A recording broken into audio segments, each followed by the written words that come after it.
Toute ma vie, j'étais la gentille petite Maymay. Ouais. Je me sens plutôt bien, Panda.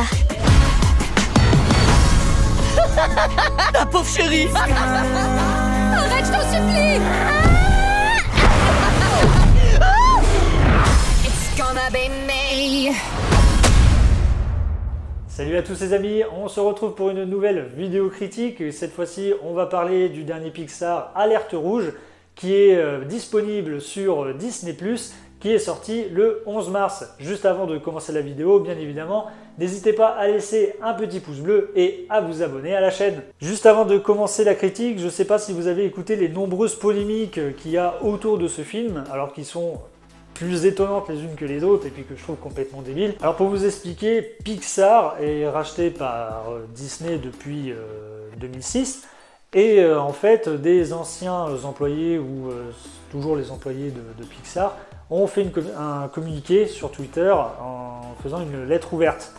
Et en fait le problème c'est que Disney a changé pas mal de choses dans les films de Pixar, que ce soit les anciens ou les nouveaux qui vont bientôt sortir, ou sinon ceux qui sont sortis là, comme par exemple avec Alerte Rouge. Et en fait, il y a eu des personnages dans leurs films qui étaient ouvertement gays, et qui a été enlevé et coupé, en tout cas ces passages-là ont été enlevés et coupés à la demande de Disney, sans prendre en compte la protestation des équipes créatives et exécutives. Bah moi voilà, c'est ça que je ne comprends pas, parce que Disney est censé défendre toutes les causes du monde, hein, voilà, et puis moi je trouve ça un peu bizarre ce retournement de veste. Pourquoi couper en montage ce genre de truc? Moi je m'en fous que le personnage soit gay, qu'il soit lesbienne, qu'il soit noir, qu'il soit asiatique, qu'il soit arabe. Moi tant que le personnage est bien écrit, tient la route, et qu'il puisse permettre à des gens de s'identifier à lui, comme moi j'ai pu m'identifier à des personnages quand je regardais n'importe quel film, hein, que ce soit Disney ou d'autres personnages de d'autres films, moi ça me suffit. Là le problème c'est que dans Alerte Rouge, il y a un passage, on voit ouvertement que Pixar a voulu mettre ce personnage et montrer qu'il est comme ça, et en plus sans suite. Si par exemple Pixar a décidé que ce personnage est homosexuel ou a tel caractère ou quoi que ce soit, je vois pas pourquoi il faut avoir peur de le mettre dans un film en fait. C'est complètement débile. Et il y a une deuxième chose aussi que je trouve complètement débile, et puis au bout d'un moment, il faudrait que Disney arrête, on dirait que Pixar c'est des vilains petits canards, parce que là ça doit faire au moins 3 films que Pixar sort sur la plateforme de Disney+. On dirait que le calendrier de Disney est tellement ric-rac qu'ils arrivent même plus à mettre tel et tel film dans telle semaine et tel mois. Et Pixar, on va dire, bon allez, hein, vous Pixar, vous allez sortir sur Disney+. Et puis voilà, donc moi je trouve ça un peu débile de faire ça, en sachant que y a des gens qui travaillent quand même dessus pendant tant d'années, qui prévoient d'y sortir au cinéma, et qu'au dernier moment, Disney leur dit vous allez sortir sur Disney+, et puis vous n'aurez pas de sortie en salle. En sachant que, on le sait tous, hein, les parents, que ce soit même moi, que ce soit même des parents qui veulent amener leurs enfants et tout, ils n'ont pas forcément à entendre le titre du prochain Pixar ou du prochain Disney. Tant qu'ils disent ça c'est le prochain Disney, ça c'est le prochain Pixar, ils vont aller le voir, et puis il va y avoir toujours du monde qui va aller voir du Disney, du Pixar au cinéma. Et là je ne comprends pas pourquoi ça va être sur Disney+. Je comprends pas. Bon, pour commencer, après ces belles paroles et puis ce petit coup de gueule sur les polémiques, le film est réalisé par Domichi, qui vient de faire son premier long métrage, et c'est aussi le 25e film produit par Disney Pixar. Elle est aussi au scénario de ce film. Le film dure 1h40, ce qui est une bonne moyenne pour un film d'animation. Pour une première, j'ai trouvé le film bien. Je trouve que aussi, pour une première pour elle, elle s'est pas mal débrouillée. Et elle nous livre un film très personnel aussi. Pour l'histoire, on suit une préadolescente appelée Mei Lee qui vit à Toronto. Les événements se passent dans les années 2000, plus précisément en 2002. Elle a comme amis Myriam, Priya et Abby qui sont fans du boys band Four Town.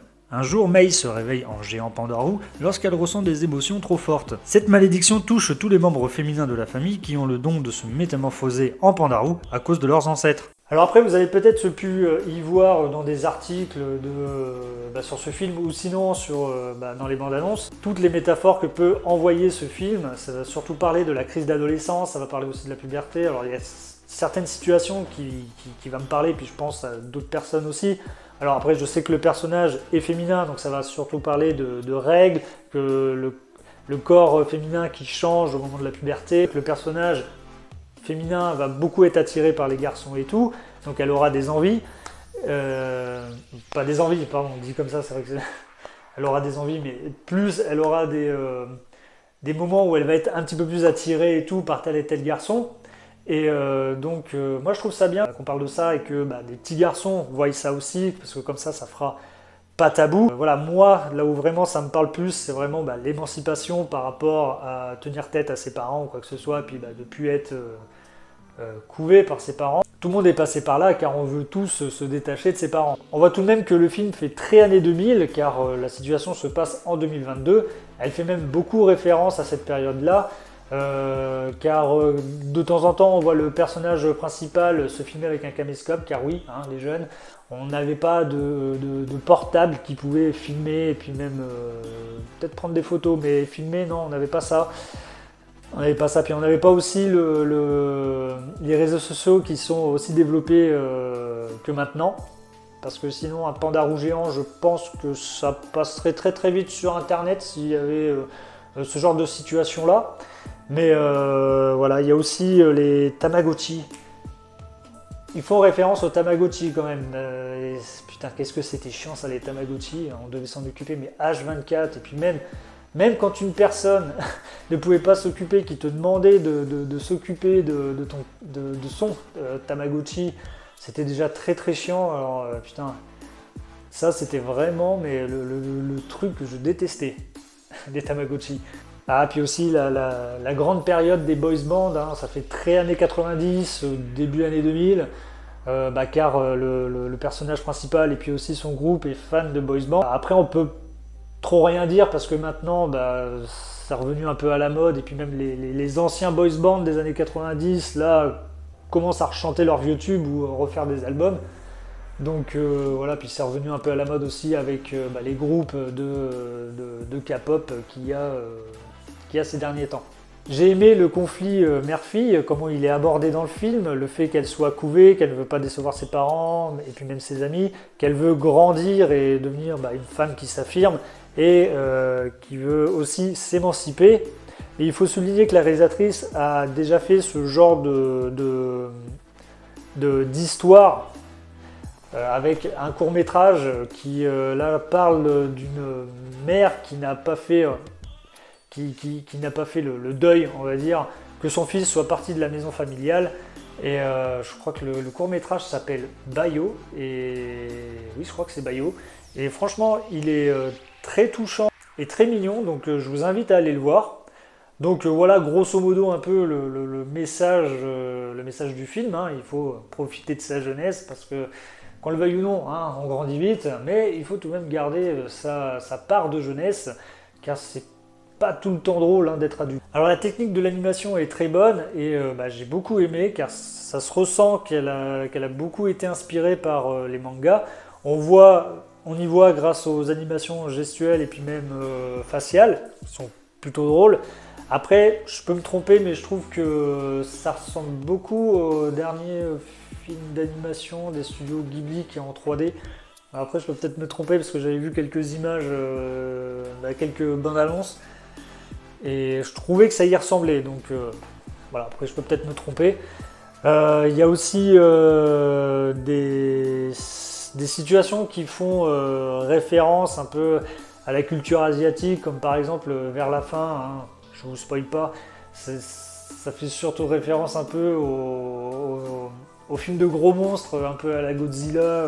Et il y a aussi quelques situations qui fait un peu typique au film d'animation manga, où par exemple lors d'une situation, il y a le personnage principal et puis tu as la lumière qui défile un peu sur le côté pour montrer que ça va vite et tout. Voilà, ça c'est surtout dans les scènes de confrontation. Alors il y a beaucoup de personnages secondaires, ce qui est quand même très difficile à développer en 1h40 de film, mais je trouve qu'elle s'est quand même pas mal débrouillée. Il n'y a pas forcément beaucoup à développer pour nous dire que ce personnage-là a tel caractère, ce personnage-là a tel caractère. On comprend très très vite. Par exemple, elle a sa bande de copines. Il y en a une qui s'appelle Myriam, Abby et Priya, qui ont chacune leur caractère. Moi j'ai surtout retenu celle d'Abby qui est complètement folle. Hein. Elle est vraiment, on dirait qu'elle est vraiment vénère et surexcitée H24.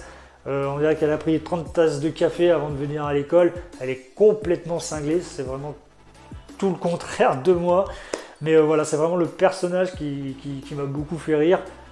On va dire qu'elle fait office de personnage comique pour le film et puis même pour la bande de copines. Après, pour la musique du film, elle est plutôt correcte. C'est Ludwig Göransson qui s'en occupe avec Billie Eilish.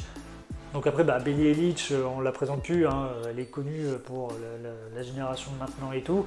Mais Ludwig Göransson, c'est l'un des meilleurs compositeurs de ces dernières années. Donc il a fait la musique de The Mandalorian, il a fait aussi la musique du livre de Boba Fett, même si la série n'est pas très bonne, la musique est très très bonne. Il a fait aussi la musique des 2 Creed et il a fait aussi la musique du dernier Christopher Nolan qui est Tenet.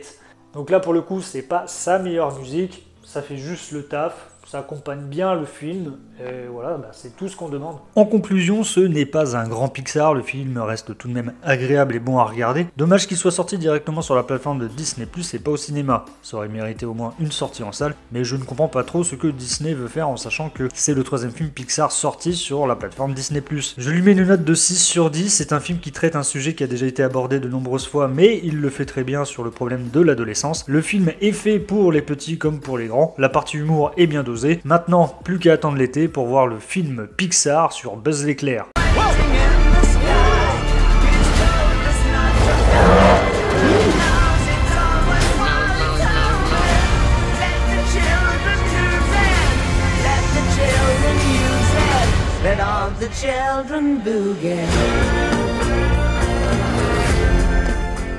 Donc voilà, la vidéo est terminée. Vous avez eu mon avis sur le dernier Pixar Alerte Rouge qui est disponible sur Disney+.